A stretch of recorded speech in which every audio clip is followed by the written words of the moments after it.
YCP నేత గుడివాడ మాజీ MLA Kodali Nani ఆరోగ్య పరిస్థితి తీవ్ర ఆందోళనకరంగా ఉన్నట్లు తెలుస్తోంది.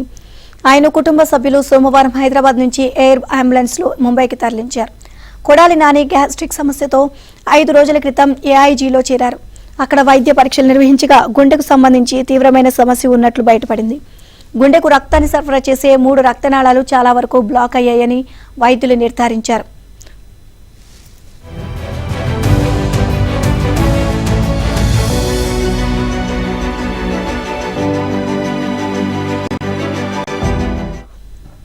సాధారణంగా ఇలాంటి పరిస్థితుల్లో బైపాస్ సర్జరీ నిర్వహిస్తారు.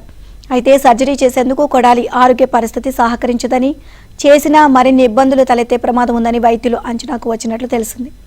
మందుల ద్వారా పరిస్థితి మెరుగుపరిచే అవకాశాలను పరిశీలించారు, కానీ ఫలితం కనిపించలేదు. దీంతో కొడాలి నానిని హైదరాబాద్ ఆసుపత్రి నుంచి డిశ్చార్జ్ చేశారు.